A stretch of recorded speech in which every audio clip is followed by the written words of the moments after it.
The Podcaster's Guide to the Conspiracy. Hello and welcome to the Podcaster's Guide to the Conspiracy.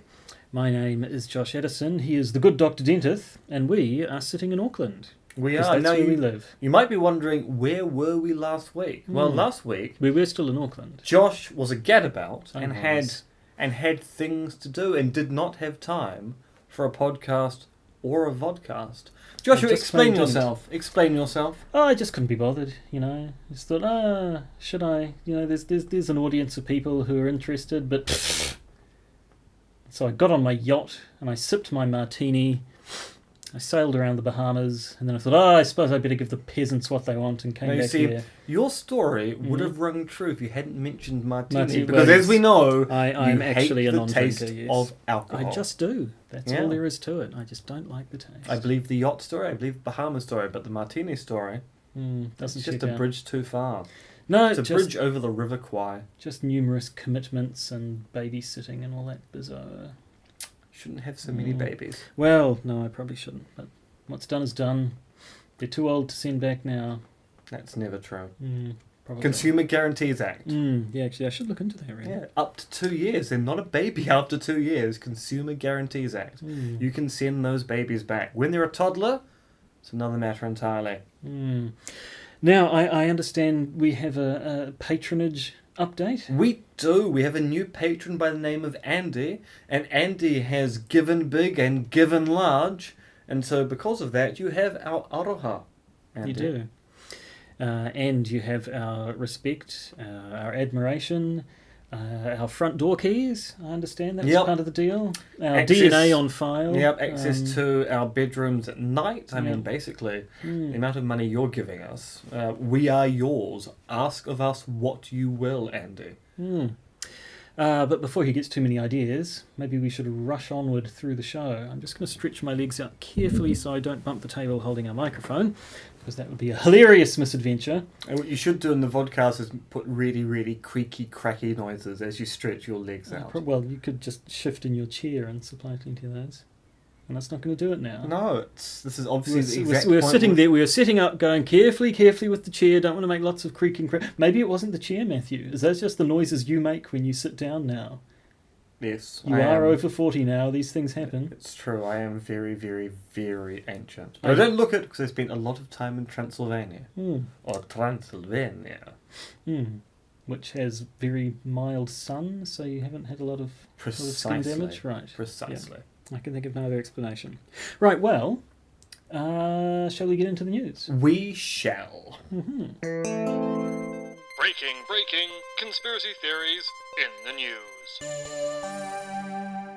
Righto. Who's starting things off this week? Why, it's me. It is you. It is me. You can read a script. Well done, you. I know. See, there's a J, and that stands for Josh, and so I read those bits, and then, right, then there's also a bit that says M. And who that does stands for Moriarty. Stands for not Maximilian? Only on Not. my religious days. Very well. Reading from script. We start this week with the biggest topic, Donald J. Trump's collusion with Russia. I guess it's all proven now, and we can go back to the halcyon days in which Fox News used to complain about President Obama being caught chewing gum. That true story, well, the bit about Fox and Obama. However, let's slow down a little on thinking it's all over for our third choice for US President. All hail Andy! Sorry, was that Andy Bashago or Andy, our new patron? Probably works both ways, doesn't Actually, it? now I don't want to say that Andy Bashago isn't our newest patron. That didn't occur to me until you just said that, but now it's all I can think of. But one has to assume that Andy Bashago just doesn't throw money away using his presidential name. And so even though Andy's last name may not have been Bashago, Could have been a pseudonym. it could well, in fact, I think it is a pseudonym. I think Andy Bashago is now funding this podcast. I long suspected. Andy Sorry. 2020. You heard it here first. Sorry for the digression. Please do continue. Rather, the news is that the Mueller investigation has finally led to a series of... That was a terrible segue there. It really was. Sorry, I should have finesse that with "it's all right, Joshua," because what I meant to say was, rather, news is that the Mueller investigation has finally led to a series of indictments with Paul Manafort and Rick Grimes. That's the character from The Walking Dead, you mean Rick Gates. Have been charged with a variety of crimes, like conspiring against the United States government. But the more interesting development was the revelation that George... Yeah, you'll just mangle the name, so I'll take this bit. Yes, the revelation that George Papadopoulos has struck a deal with Mueller, pleading guilty... Papadopoulos. It's not really that hard. You should believe in yourself, Matthew. You can do it, man. I believe you can fly. Especially since I wrote that little script bit. At any rate, he pled guilty 3 weeks ago to lying to federal agents about his contacts with Kremlin-connected Russians during, not before, the presidential campaign. Now, the White House's response to these indictments has been to claim the real collusion is between Hillary Clinton and Russia over the Uranium One deal, which we'll speak to in just a minute. Indeed, according to White House Secretary Sarah Sanders, Papadopoulos was an unpaid volunteer for the campaign who effectively attended one meeting and ate some pizza. It's getting a little ridiculous that all these bad men associated with the Trump campaign apparently only turned out to have played very minor roles as soon as people asked questions about them. Especially when Trump himself spoke up about their amazing credentials in the press, only to forget they even existed a few months later. Yes, you'd almost think it was a badly orchestrated conspiracy, the kind of which a special counsel might be able to get to the bottom of. Still, this is a developing story, so let's leave going into details until we actually know more. Instead, let's talk heavy metals. Yes, uranium and the Uranium One deal, which apparently is the latest example of how Hillary was the real colluder. The entire... It should have been Collider. I could have made a joke about... Colluder, Collider, yeah, Hadron. Yeah, Probably. Hadron Clinton, the real Collider the entire time. A bit of a stretch. I'm It could have overly worked. pleased with a terrible, terrible joke. Hmm. We have to find a way to get Hadron Clinton into Next this at some point. episode, watch this space. Indeed. The story has reared its head again. It first appeared during the presidential campaign last year as a talking point by Donald Trump, just in time to be what appears to be a timely distraction from the Mueller investigation. The claim is that Russia's Nuclear Energy Agency, which just so happens to build nuclear weapons, bought a controlling stake in US corporation Uranium One, which, with its mines, mills and what have you, means Russia now controls 20% of the US's uranium. Not just that, but Clinton effectively gave them that uranium. So really, who's the person colluding with Russia? Except it's not true. Yes, the Russians bought a stake in Uranium One, and Uranium One can produce up to 20% of the US's uranium. So it's capacity, not actual output. And we have to remember that the US produces around 2% of the world's supply of uranium anyway, which means... Uranium One can produce at most 0.4% of the world's supply of uranium. Precisely.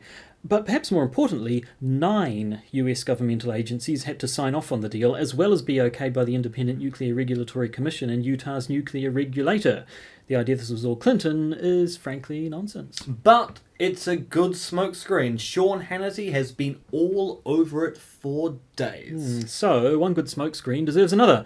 How about how Antifa... Do you say Antifa? I say Antifa. I assumed Antifa, but I've been hearing Antifa. Mostly on the news. I suppose they're making it... It's anti-fascist, like so it should be group, anti... Yeah, it sounds like a group name. Antifa sounds like a person's name. It does. I think they're just taking it and pronouncing it as though it were a name rather than an abbreviation. But at any rate, whatever you call them, how are they going to start a civil war, riot, and thus kill conservatives on November the 4th? This sounds serious. What's the source? Antifa or Antifa websites and activists? No, just people with no connection to Antifa, which doesn't really exist as a unified organisation in the first place. Now, this is a story from Paul Joseph Watson. Oh dear. From InfoWars, who posted a story with the startling headline, Civil War! Alt-Left plans anti-Trump riots in major cities on November 24. As Newsweek pointed out, the August 22 report, if it can credibly be called one, clocks in at less than 400 words and features no first-hand reporting outside of a link to a page on a website of a far-left activist group, the Revolutionary Communist Party. Regardless, it performed well for InfoWars, generating more than 9,000 shares on Facebook and more than 2,000 comments on the InfoWars website. The story basically just grew and grew from there, with hashtags, YouTube videos, and the like. From a story about protest to a full-blown takeover of the United States. Even Alex Jones has weighed in, using his only source, the Paul Joseph Watson article, which basically means he just cited himself. And now, some good news. In a follow-up to our earlier episode about unsafe convictions, our brand new... Oh, we should talk about that. We didn't even say that at the beginning. We have a new government in New Zealand. We'll get to that later. Yeah. Our new Justice Minister, Andrew Little, says he's going to increase Teina Pora's compensation to adjust for inflation. Pora, you may remember, served 20 years for a crime he didn't commit due to questionable police work. Questionable. When it came to the matter of his compensation, the previous government was insistent on keeping to rules that hadn't been adjusted since the year 2000. The High Court ruled against them, and now Little seems eager to follow its recommendation.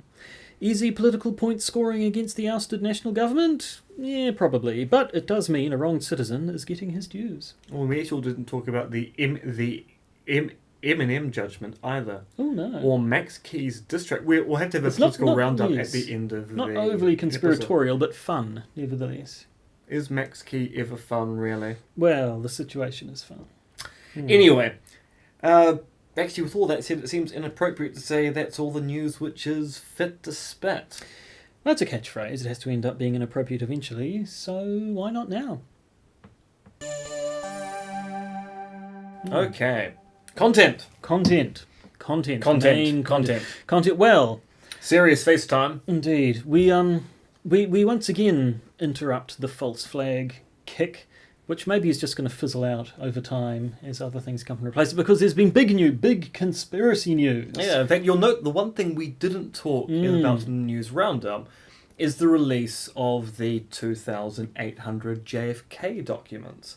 And the reason why we didn't mention that in the news roundup is we're going to talk about the 2,800 JFK documents and the 300 unreleased JFK documents right now. Yes, we are. So, yeah, now exactly what was the name of the act? The President John F. Kennedy Assassination Records Collection Act of 1992 passed It in was an act 1992. that was passed after JFK died, and it has his name upon it. That is clever politicking from JFK. It really is. But so basically, it classified these bit more than 3,000 documents. Declassified. Oh, It's right. not classified, Well, no. they were classified at the time, but it stated that they were going to be declassified on October the 26th At of midnight. this year. Which is, what, is it 25 years? Yes. 1992, yes, yeah, 25 years.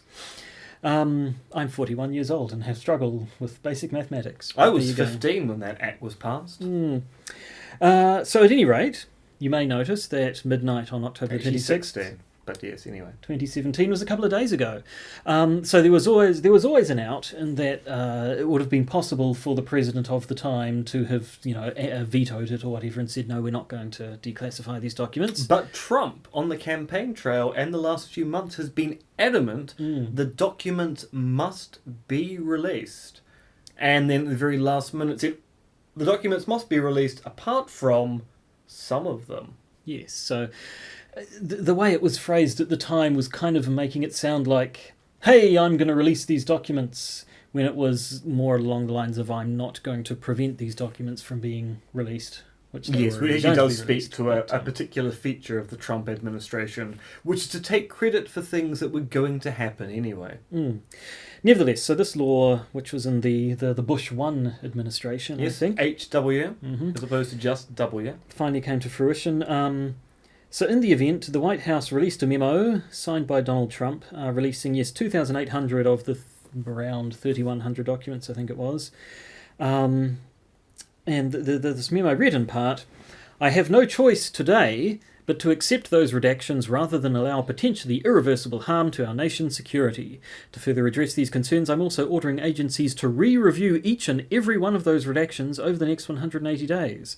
At the end of that period, I'll order the public disclosure of any information that the agencies cannot demonstrate meets the statutory standard for continued postponement of disclosure under, and then quite a ridiculously long section quoting of the act. That doesn't really read like a standard Donald Trump speech. Well, no, it doesn't, but it I have a does. feeling that may have been a scripted moment. It's entirely possible. So basically, the official line is that the small bunch of documents had to remain redacted for national security, but they're all going to be reviewed and they'll need to come up with a damn good excuse.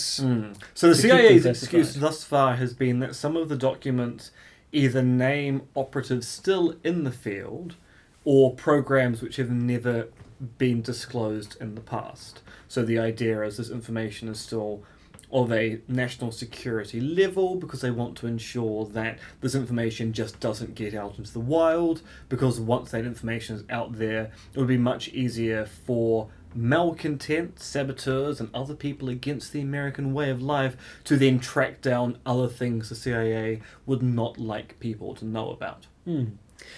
So I suppose we should cut to the chase right away.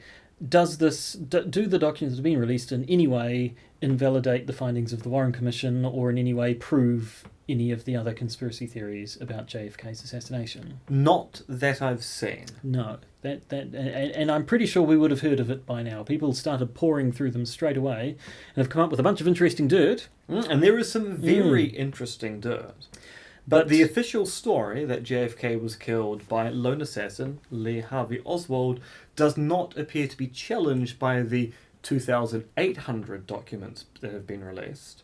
Although, of course, the suspicion is that the 300 documents which remain under lock and key may contain bits of evidence the CIA doesn't want us to know about.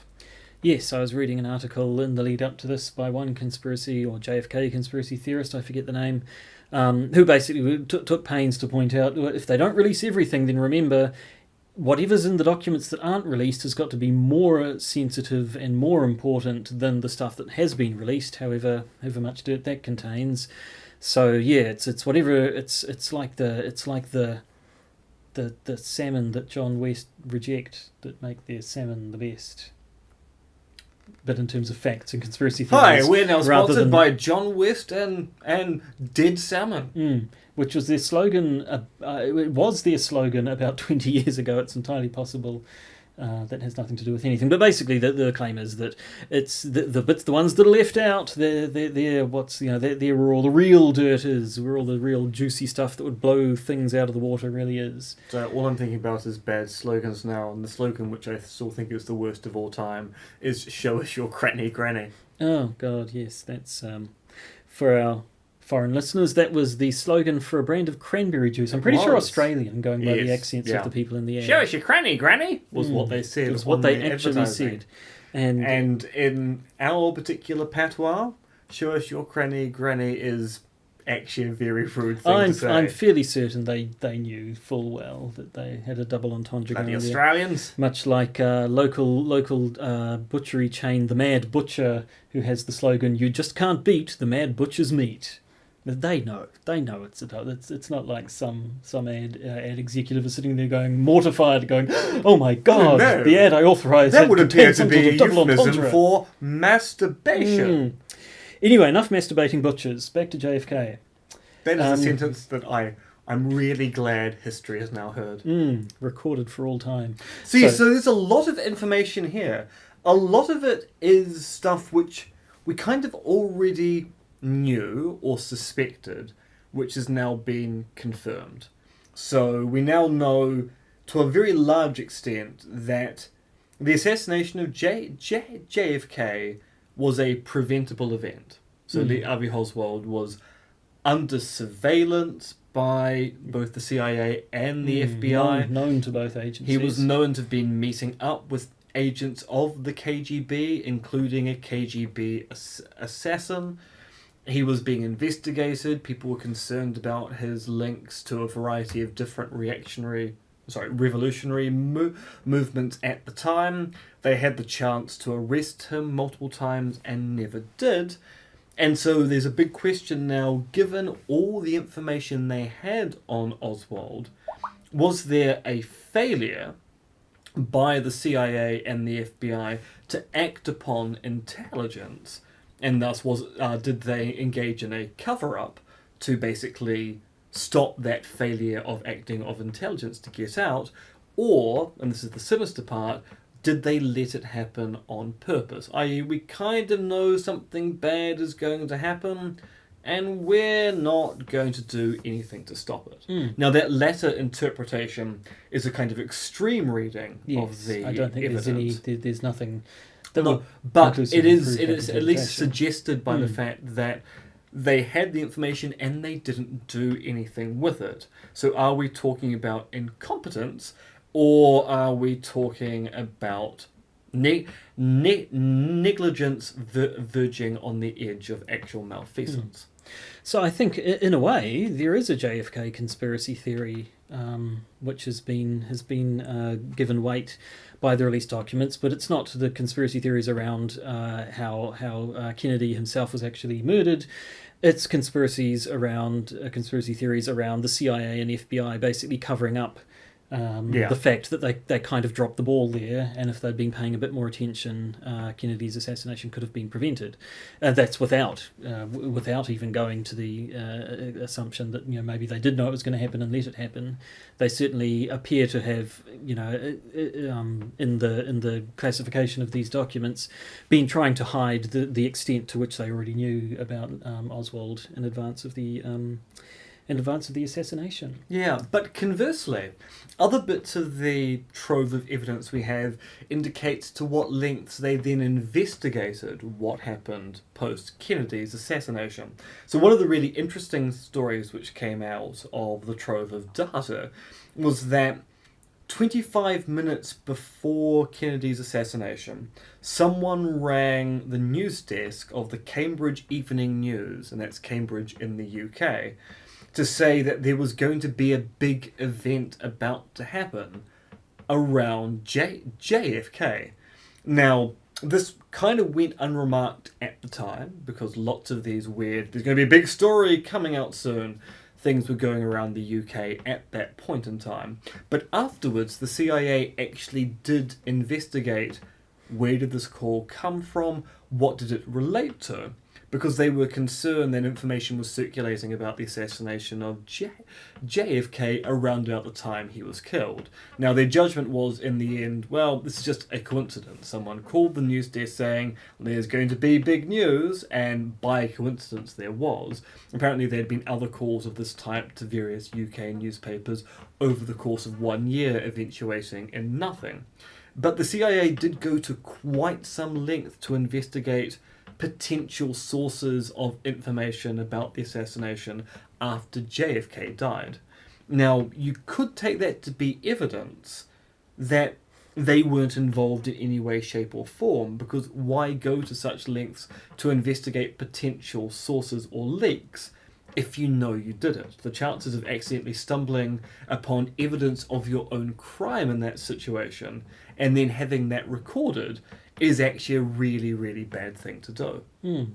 So the information that has been released, I mean, from the bits that I've read about, at least, don't seem to be things directly connected to the assassination itself. It's just things about the politics at the time that Kennedy was involved with, and other countries' reactions and things like that, and plans to assassinate Castro that we've already known about for a while. And so it was a lot of stuff that was either sort of potentially damaging or at the very least potentially embarrassing to people at the time, but now, decades and decades and decades after the event, when I imagine a large number of the people involved are dead now, probably doesn't actually matter that much.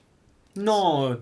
I mean, on the people being concerned about where blame was going to be appropriated, what's fascinating is the Russia connection here, and the fact that the Russians, it turns out, were petrified they'd be blamed for JFK's death when they were convinced it was ultra-right-wing nationalists who were involved in the assassination of JFK. And I have to say, I've never really heard any conspiracy theories that say the Russians were behind it. I've heard sort of far-right people, far-left people, the mafia, I think, is one that comes up a bit. But I don't think the Russians... Well, as far as I'm aware, the Russians were never sort of a prime suspect, but is that because they did a good bit of diplomating and politicking to make sure that they wouldn't get the blame? Well, Possibly. I mean, the other thing which is interesting is the revelation that the Cuban ambassador to the UN had to tell his staff to tone down their joy upon hearing that JFK had been killed. Were they actually joyful? Apparently. Apparently there's a memo about you need to tone it down, boys Okay. and girls. Yes, actually, I'm fairly ignorant of the politics of the time. When was the Cuban Missile Crisis? That was under Kennedy, wasn't it? Bay of Pigs. Yeah, Right, it was. Yeah, so yes, definite tensions there. And yeah, FBI assassination business, and yeah, a bunch of personal stuff about JFK as well, wasn't it? Yes. So a lot of information which indicated that after his death, the Kennedy family and the Secret Service went to very great lengths to paint a picture of Kennedy, which made him out to be a much more saintly figure than he actually was, but also to kind of recast his political legacy. So it turns out, according to these files, that Kennedy was very much a Cold War skeptic. He hadn't really wanted to engage in any military action towards Russia over the Cuba issue, but felt that for his re-election chances, he had to engage in activities which went against his personal politics, but were in favour with the American public at the time. And so it kind of paints Kennedy not as this kind of Camelot figure, which is kind of known to be now, but rather as someone who is going, I need to have a second term. This is my very bad JFK impression. Think Mayor Quimby from The Simpsons. If you can't do a JFK, can you do a Mayor Quimby? No, Okay. unfortunately not. And yes, so was thinking more about his re-election chances and making decisions in that respect, which is a predictable thing for politicians to do, but wasn't the kind of image we got of Kennedy in popular discourse. Yes. And yeah, I mean, Kennedy was a known womanizer at the time, wasn't he? So I think it was known that he was no saint, but I believe there were details that had been declassified in here of, strippers at events and all manner of hijinks of a sexual nature, perhaps. Sexual Matthew. nature. I don't wish to scandalise you, Matthew. I'm glad you're not wearing pearls, so you can't clutch at them at the moment. But there may have been some adult goings on. No, I don't think we can The discuss JFK adults administration. going on in this podcast. No, Joshua. neither of us are adults, surely. No, I haven't been an adult for at least 20 years. No, exactly. So, I don't know that there's really much else to say. Unfortunately, anyone who was hoping that the official theory of JFK's assassination would be blown out of the water by these revelations is in for some disappointment, and yet there's always the escape clause for any conspiracy theory because not every single document was declassified. Well, yes, and so what we're seeing here is a very common pattern. A demand for information to be released. We've seen this with UFO disclosures as well. Not all the information being released, thus leaving wriggle room for particular hypotheses to maintain themselves, because there's always the case of, yeah, but those 300 documents we don't know anything about, they probably contain the juicy dirt. And I think there's something reasonable about that response. In a situation where you have secrecy over an event, and the only reason you have for trusting that the agencies involved are saying you don't need to know about this is trust us, and those agencies have a long history of abusing that trust, it's reasonable to go, you're saying trust us because it's about national security, but actually you've been involved in events where you've been covering your asses, as I believe the kids say. So maybe what you're doing is covering some asses right now.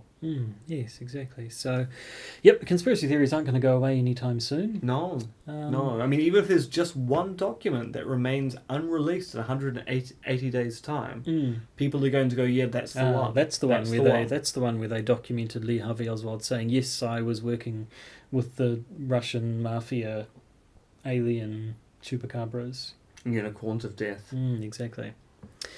And I think that's all we can really say for now. So, Yes, yeah, for watch now. this space. These things are going to be reviewed every 90 to 180 days.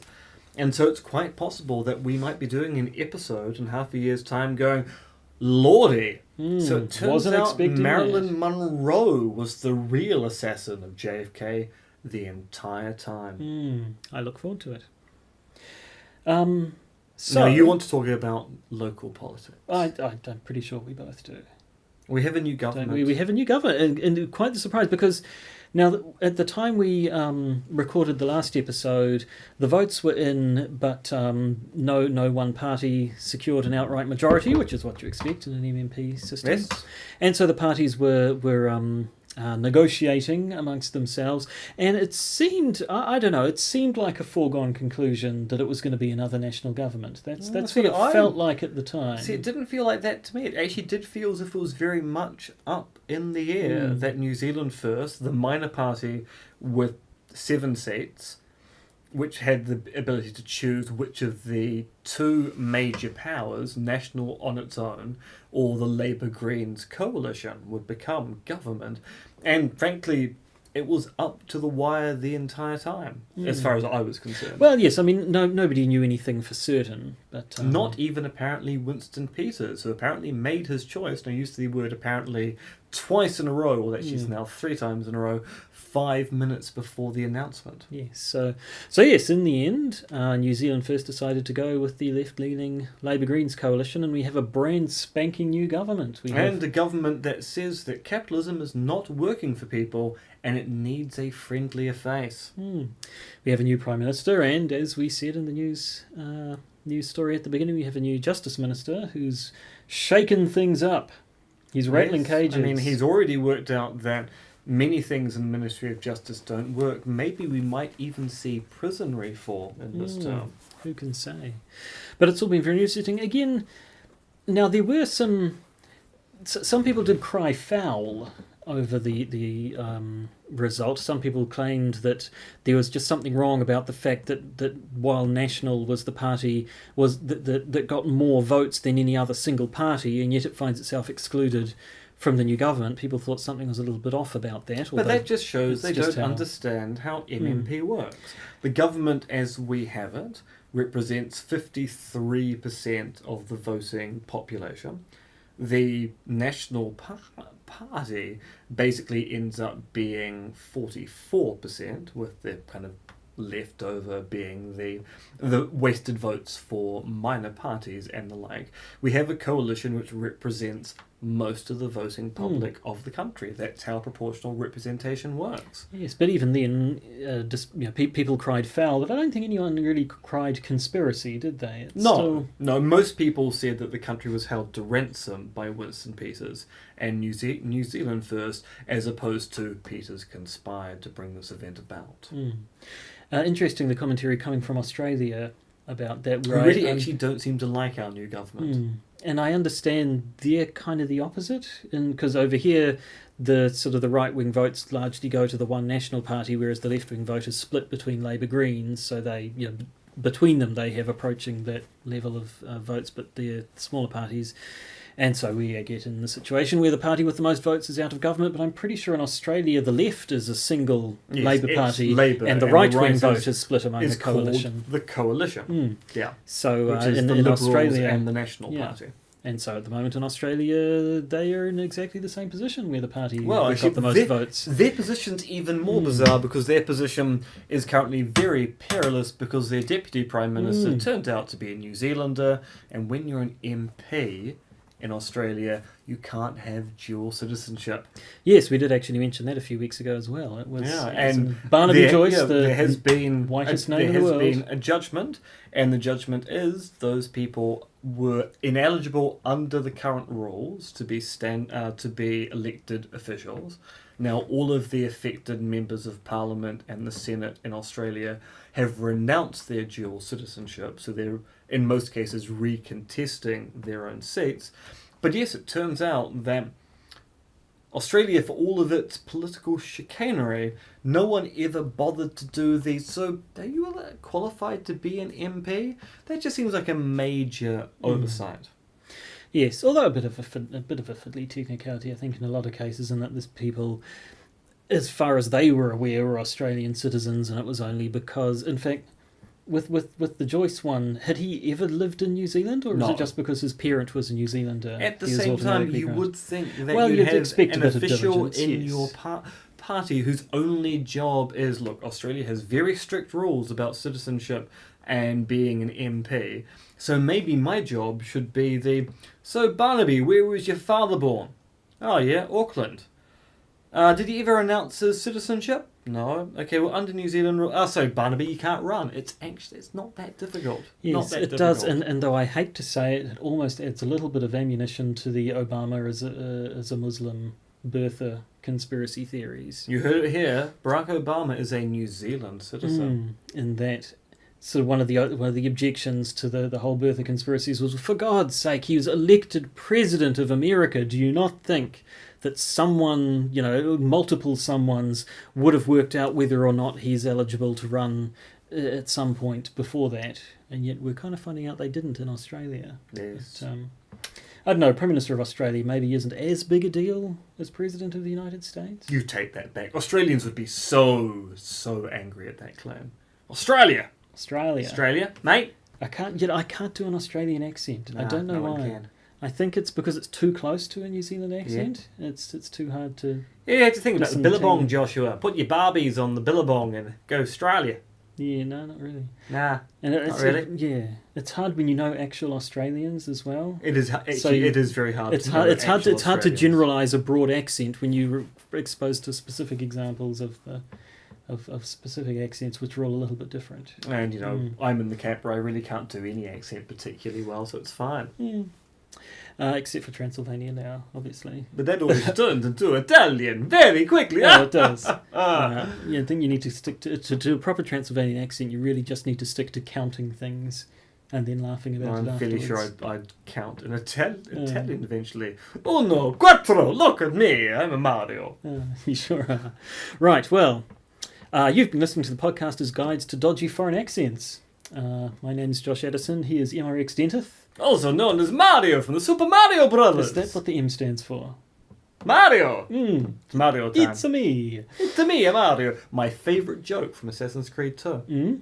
There's a point where Ezio, and this is a conspiracy thing because Assassin's Creed It sure is is. a very conspiratorial style game. Ezio meets his uncle Mario Auditore, and the first thing that Mario says, "It's a me, a Mario."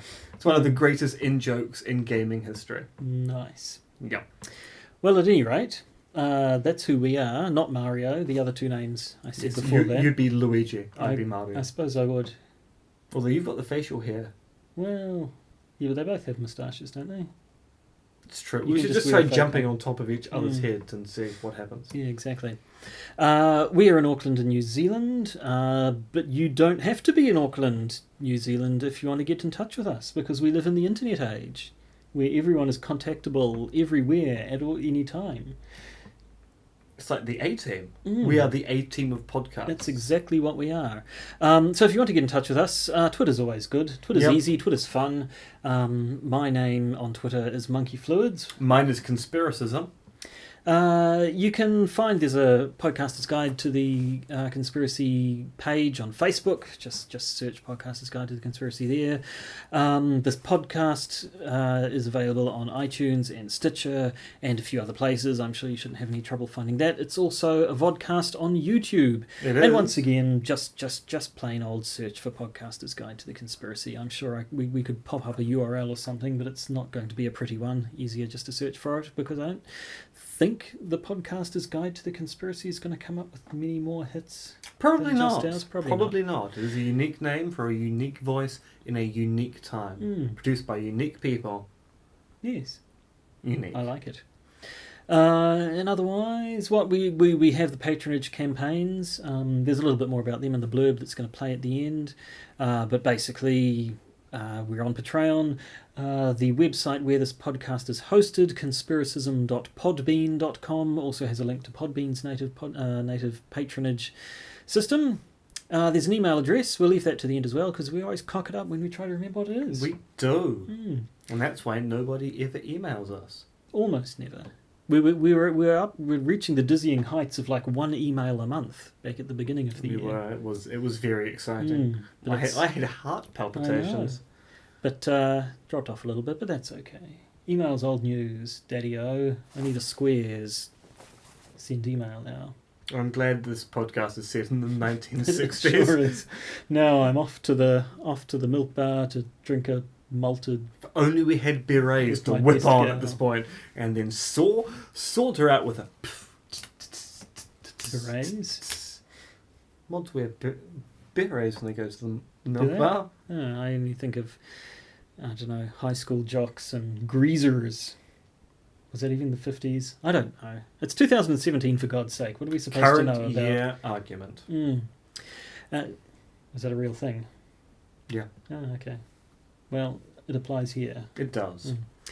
Unless, of course, you're watching this at a different point well, in time. exactly. You could be watching this 20 years from now. You could be watching this 3,000 years from now, where some sort of internet archaeologists have poured through the only surviving Imagine records. if this podcast was the only thing that survived. You could be listening to Of this on an 20th alien century planet. civilization, or even 21st century civilization. And everything they knew about our culture was this desk, this microphone, and the two of us. Mm. Yes, we are the two sexes that make up humanity, the bearded versus the unbearded. That's entirely true. And essentially, I think people from the future / alien planets, you can take it as read that everything we say has been the complete and unbridled truth. It's true. And you should rely on it entirely when, say, constructing a new civilization in our image, perhaps. And also, even if it is 3,000 years from now, please donate to our Patreon campaign. Every bit helps. Well, exactly. Although 3,000 years from now, presumably you're sticking our funds into some sort of interest-bearing account, so that in 3,000 years' time, compound it's interest. probably We are worth going a to be pretty rich penny. beyond belief. Yep. Can't wait for 3,000 years into the future. Oh yeah. That's going to be sweet. Oh yeah. Right, well, I think we've come to the end. We came to the end about 15 Yeah. minutes ago. I think you're right there. So before things fall even further into some sort of comedy hole pit, I think pit is probably a good Comedy? word. Oh, sorry. Yeah. We should probably just say goodbye and knock this thing on the head. Goodbye. Goodbye. You've been listening to The Podcaster's Guide to the Conspiracy, starring Josh Addison and Matthew R.X. Dentith, and produced by Matthew R.X. Dentith. If you've enjoyed The Podcaster's Guide to the Conspiracy, why not contribute to our Patreon or Podbean patron page? And you can contact us on podcastconspiracy@gmail.com. That's podcastconspiracy@gmail.com.